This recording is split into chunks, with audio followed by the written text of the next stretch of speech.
Good morning. This is the Wellness Talking Point, episode 19, I think. Don't quote me on that because that might be wrong. Okay, it is, episode 20. There you go, written on my fantastic desk planner calendar with all of the ways we have to remind ourselves of what's going on these days. We don't need to store it all in our recall. So, Padme is the topic of discussion this morning.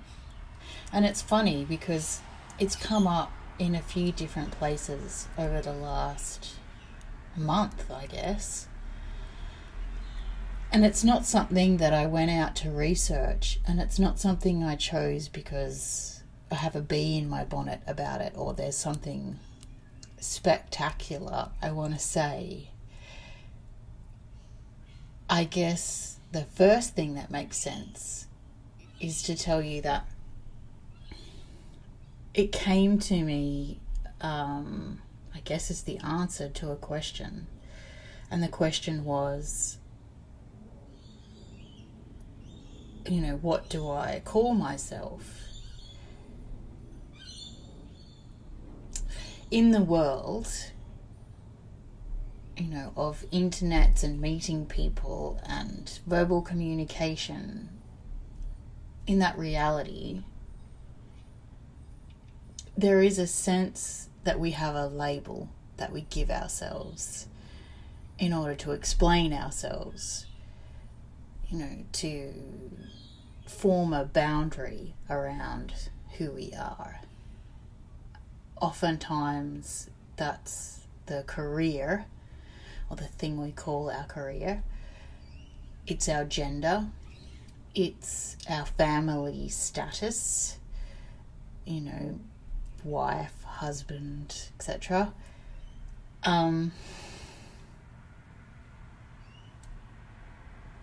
it's more than that. I guess for some people it's as simple as their name. And they just assume that everything else about them will be obvious.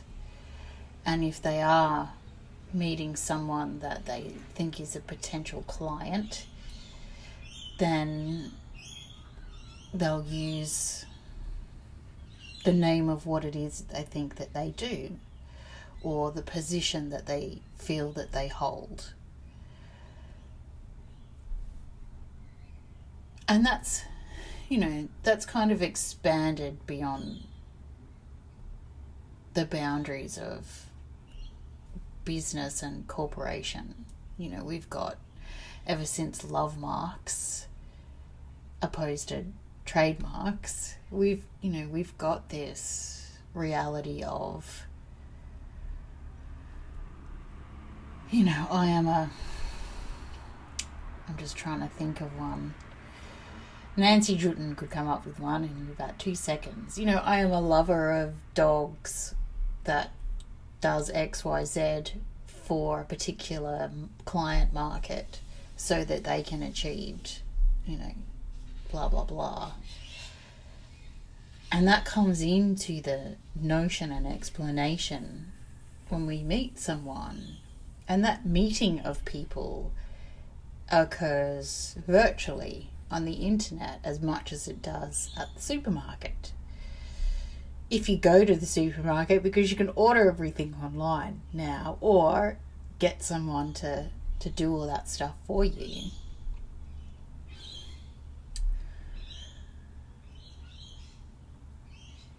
And I guess for me, that sense of labels and the separation of work from everything else, and that concept of bounded identity, it's never kind of clarified itself for me how to navigate that in conversations. I still don't know how to answer the question, how are you? It's not an obvious thing for me. How am I? In what respect? How am I? What information are you fishing for when you ask that question? I don't know what the how means. And it's not that the I has aspects, and I'm saying, are you talking about my physical health or, my financial well-being? Because all of those things feel like one conversation for me. I'm not sure how you find the edges of one in order to build a wall to jump into a conversation about the next. For me, that there's not even a permeability because there are no lines. Like, I still can't see where the lines are. It's not that there's this Venn diagram of, circles that kind of overlap or sit beneath each other in different layers. I can't see how they're not just part of one field. Intellectually and experientially.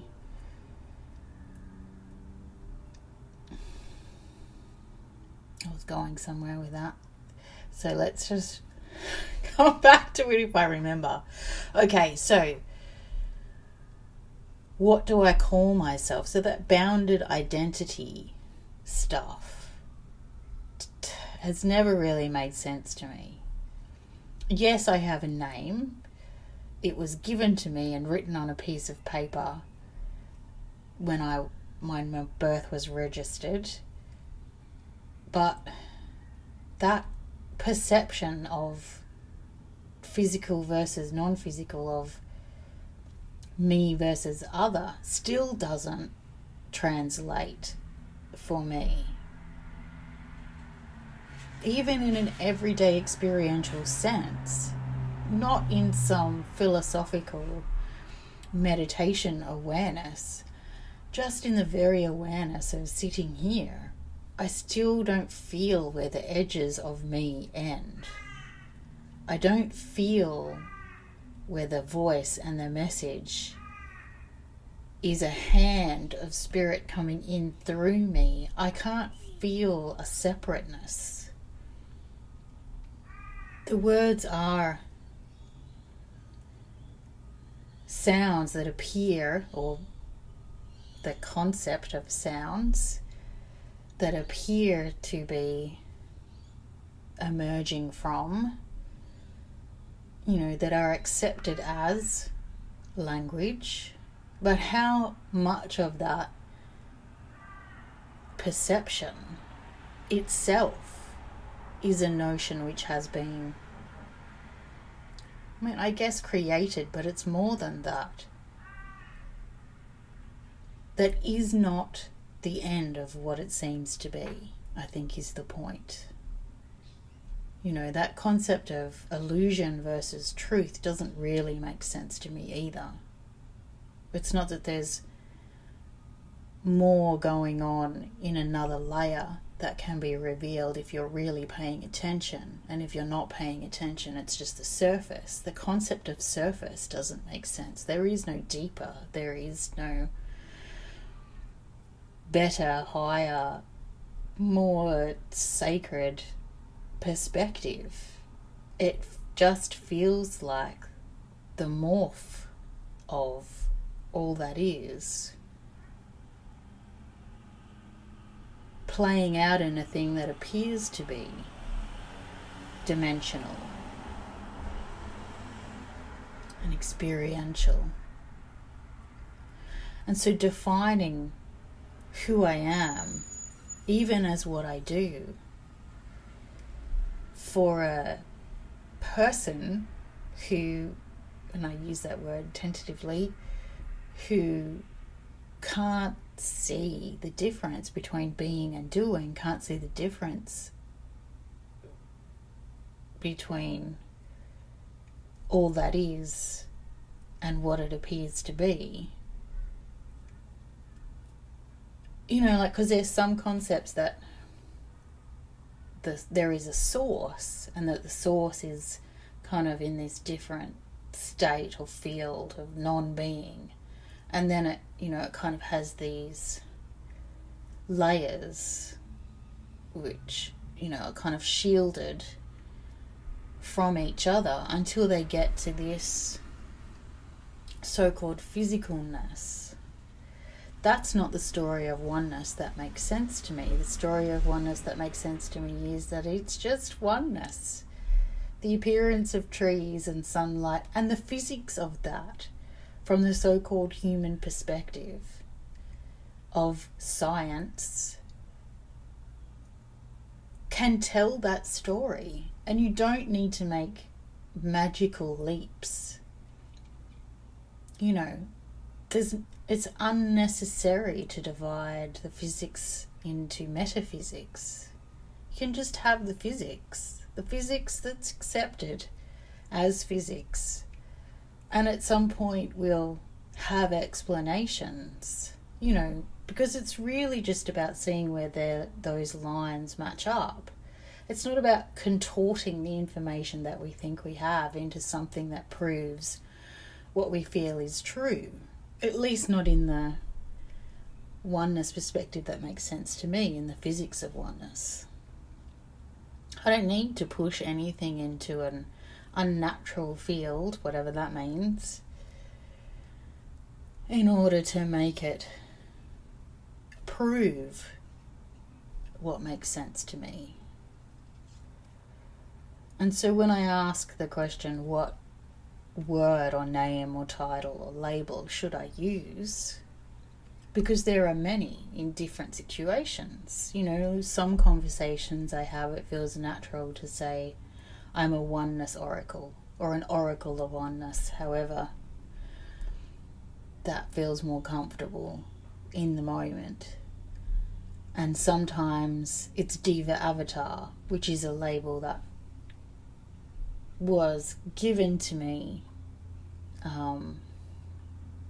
by these two fabulous mystics, which I had no idea what it meant at the time, and I'm still redefining it for myself in the rearrangement of remastering the language that we have available, which feels like one of my jobs. You know, there's this sense that all of the languages are separate and can be translated into one another, and I just have this very different perspective of how they fit together, you know, of how they are significant to one another. And it's not in that sense that they sit beside one another, or that, you know, viewing the world through a particular lens, you can see the relational objects. It's unnecessary to translate or to sit beside. There's another way. I mean, I guess quantum is the closest thing we have to really understanding the notion of coexisting.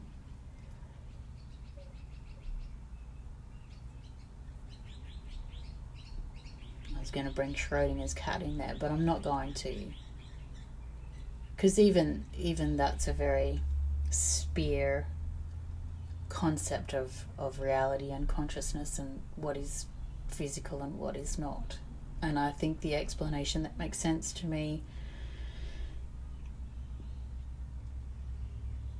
acknowledges that that's one presupposition. It doesn't take that core perspective that requires, you know, that path to be a path. I think the core perspective that allows that to be true needs to be, you know, visible, acknowledged and analysed in itself. You know, the assumptions that allow that to be a perspective at all. And so the word I was given to describe myself was Padme. And I've heard it. It's not that it was a completely new word that was kind of plucked out of the universe that I thought, oh, did this word even exist? But I really had no concept of what it meant. And I guess I still don't. you can Google it, and it says Padme means lotus.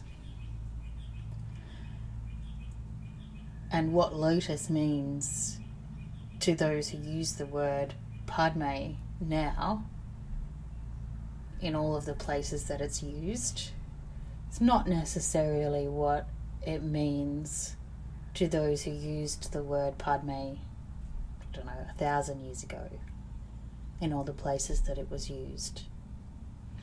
I don't accept universality of those terms.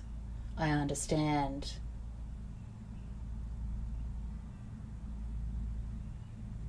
that the notions change, which is why I'm happy not to be fixed, which is why in some places I do use the word oracle, and in other places I do use the word diva avatar, and in some places I use the word counselor, as in to counsel or to be counsel, which is a very reflective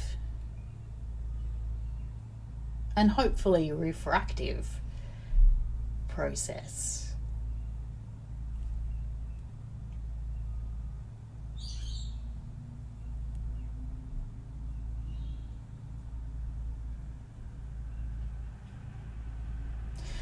And there's something about the notion of conversation and communication that comes up when we start talking about that. The notion of what it is that I call myself, because the assumption is that it's about what I do for, what I do to, what I do in. And I think the doing and beingness are the same thing for me. So there's no doing to or doing for or doing in. There's only simply being. And if it's called counsel, then that counsel is not a notion of exchange. It's not a listening to and analysing of something separate from me. It's the same paying attention that occurs when I use the term diva avatar, or the same simply being that occurs with the concept of Padme, counsel, oracle. They're not notions of exchange. They're not notions of separation. They're not actions except of oneness, simply being. Even if the experience appears, feels, seems to be listening, advising,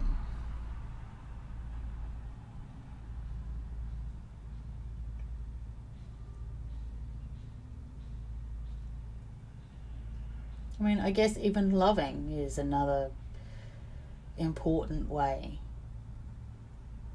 If it's the notion of loving,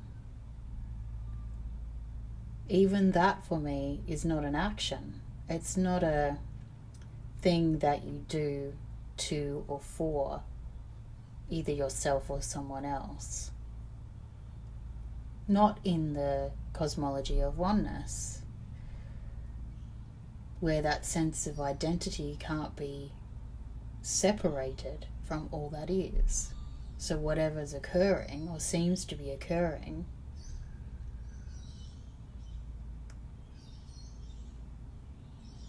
just seems to be occurring. You seem to be a bounded identity with skin and ideas and memories that can divide their mind from heart and soul. But in my understanding and experience of what is, the concepts of mind and heart and soul are unnecessary. I don't have a place for soul in the notion of oneness that makes sense to me. It just feels like another field of separation that wants to say there's a journey between this as a real thing to the source or the divine, which is a real thing, and they can be known in and of themselves separately. I can't fathom it. I mean, I can fathom it when I'm in counsel, when it's somebody's truth. Then the whole universe makes sense to me like that for them. I can see that's true. It's not a dismissive replacement of what's true for anyone else. But in the oneness experience, that makes sense to me. It's unnecessary.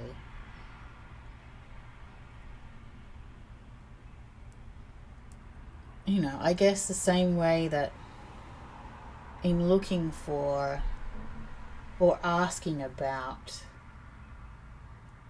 the terms that I need to be using in reference to my identity, how do I introduce myself on a business card or on a website or to a person in the line at the shopping centre? It's also that sense that we're encouraged to talk about our gifts and our expertise. And neither does that make sense to me. I mean, the concept of expert and guru. Okay, you could say I am the expert of the surrender of not knowing. But that would only be true for as long as it was true, and then it wouldn't be. The truth of not knowing, the foundation of surrender is not knowing. It's of being available to the truth as it reveals itself. It's not that the mist is over there and the real is over here and I'm summoning something from the mist. There's just the mist. And the mist appears to be the physicality, and the mist appears to be the identity, the gender and the name and the question and the answer. But I still understand the world as the mist. And when I say the world, I don't mean the thing outside of myself. There's nothing outside. There's just the mist. So the world includes all of the things that you would normally name as self and internal, which for me, there's no self and internal versus other and external. It's just the mist. And I really can't experience the world as a thing that's permeable, because that's a border. There's a border between the permeable parts. Does that make sense? In order for something to be permeable, there has to be a separateness. There has to be two cells or two aspects. There can be the appearance of those things and the seemingness and in an experience of it. But that doesn't necessarily make it so. And even in the appearance of it, we can trust, if that's our truth, that there is no separation. So I guess it's really what makes sense to you? Are you the mist? Because you're not even in the mist. I think that's the thing. Like, there are so many stories about spirituality as if spirituality is a separate thing that exists in the world. My experience, my oneness experience, is the mist. It's not being in the mist. It's not traveling to the mist or tapping into the mist or drawing from the mist. It's not being tuned to the mist. It's just the mist. And the experience of that includes all of these things that we call relationships and careers, feelings and thoughts, desires, things we like to call mistakes, impulses, questions and answers. And having a language to understand how that's possible, how all of those things can be the mist, is my brief, I guess, is the thing that I'm being asked to focus on. I don't know how else to say that. It's not that I'm being asked by anything. It's that the mist is making it so.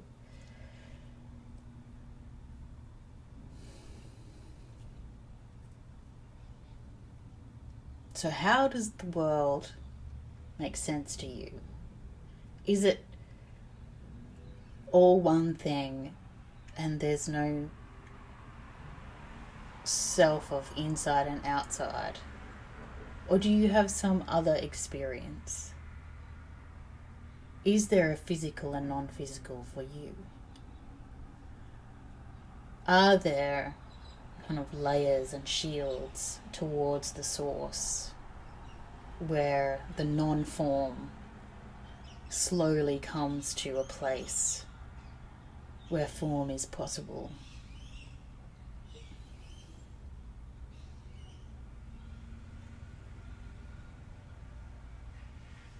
You know, is consciousness a thing for you? A thing that can be known and separated from other things? You know, is the notion of God a creative force?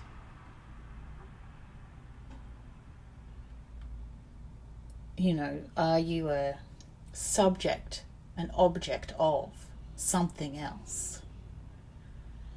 Is your experience an illusion? And is there a realness beyond that illusion that you can access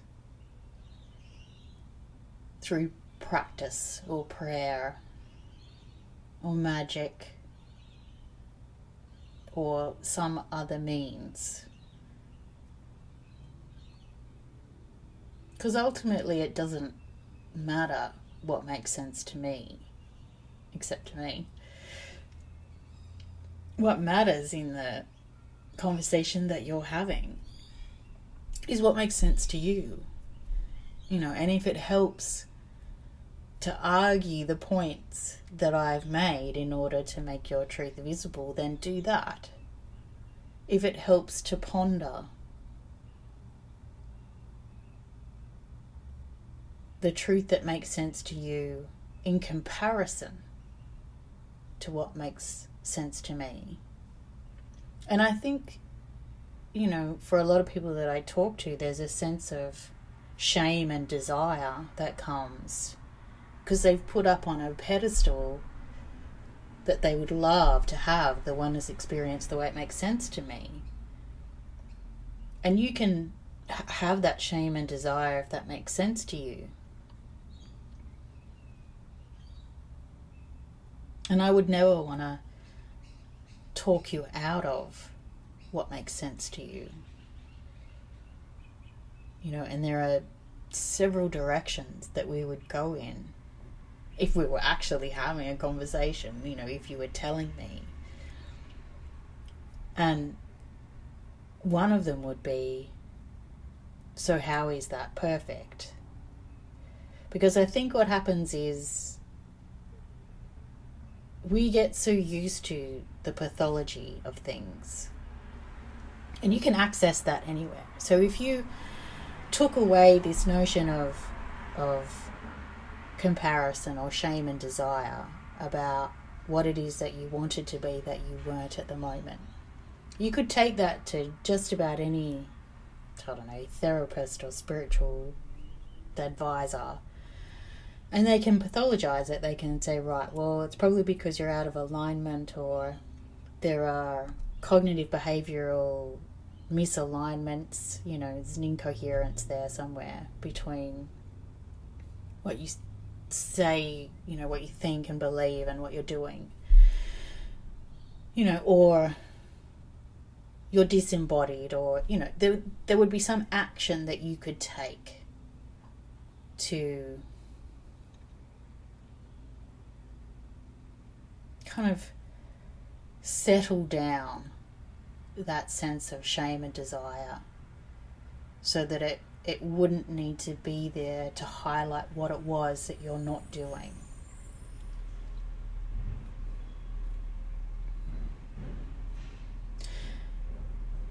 And I'm not discouraging you from doing that. And it's possible for us to have that conversation. But the conversation that makes more sense to me is that you're already perfect.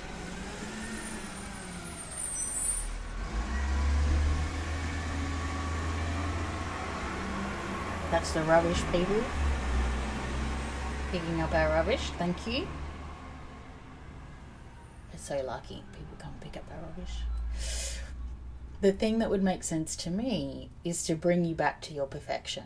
And in bringing you back to your perfection, there's all these objections that come up for you, for the people that call themselves my clients.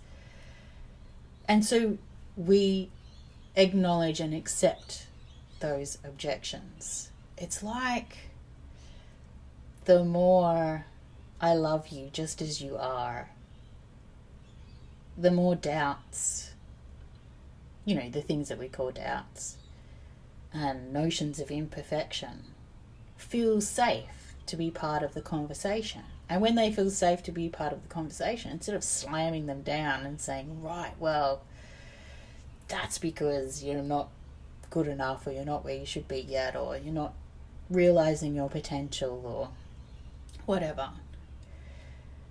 When they feel safe to be part of the conversation, and we say, right, okay, so what if those things were powerful and equally sacred parts of your purpose?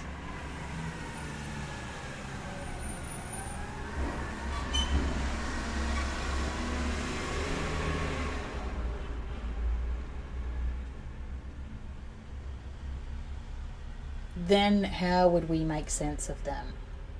What if it wasn't a problem? The same truth, we're not flipping it on its head and we're not finding a silver lining. The same revelation that felt safe to be part of the conversation, what if it wasn't a problem? What if it was part of your perfection? What story would we tell in order for that to make sense? And that's the story that's very rarely told. And it's not that there's anything wrong with the pathology story. It's just that's not the story I'm being asked to look for. It's not the story that I see. When all of those truths make themselves visible, it makes perfect sense to me that you are still,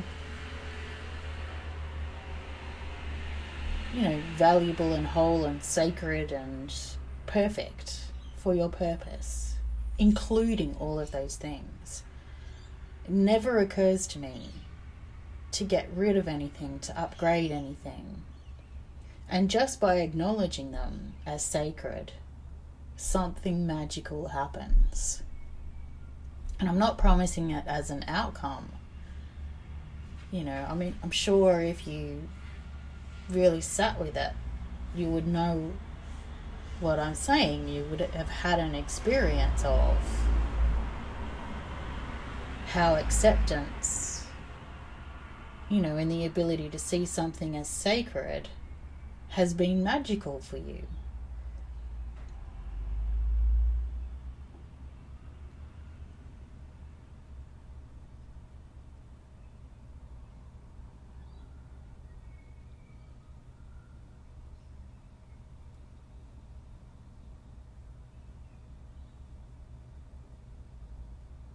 And if you haven't, what then? What comes in for you in that deflated sense of I'm not special and I haven't seen the sacredness and felt the perfection of being accepted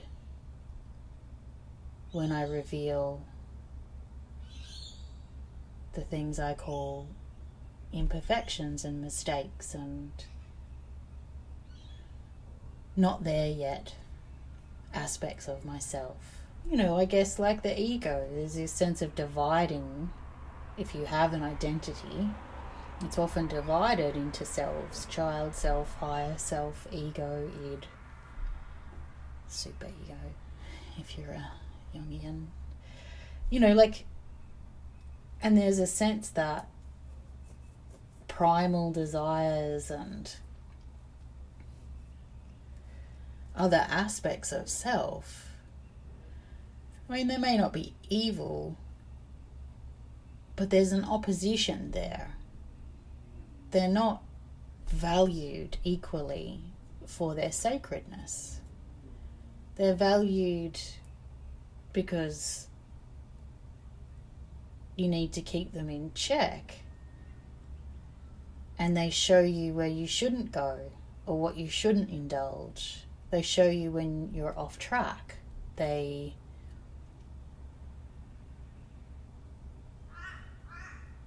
the dark side, the aspect of self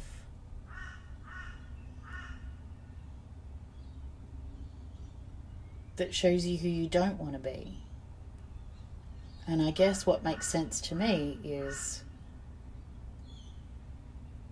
without the lines drawn between to divide into little pockets who we are, the wholeness of that without labels is perfect for our purpose. If we can see how it makes sense. And in seeing how it makes sense, something magical happens. We see how it makes sense. Seeing the wholeness of the perfection of our purpose, I guess, is there something magical that happens. That can't be separated from an action and a reaction. Or a course of action and an outcome or a result or a change,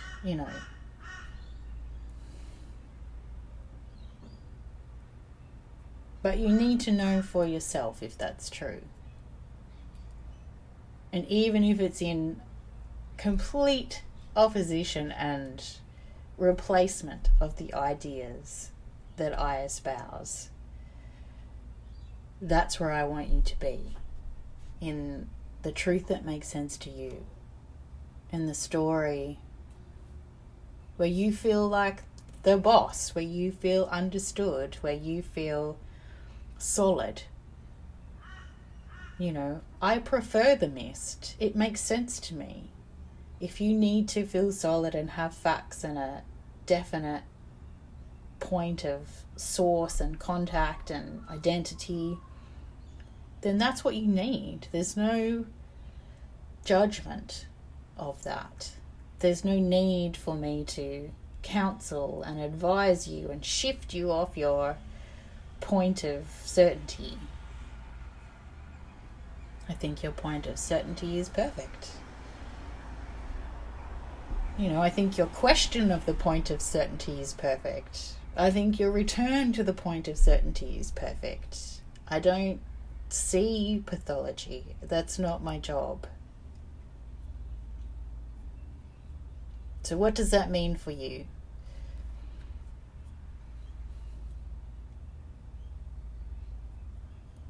Because I love you just the way you are.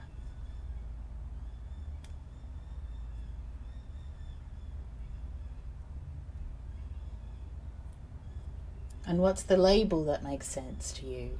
Is it the same all the time, or do you have different notions? Are you given different instructions? Does it make sense to you not to have any label?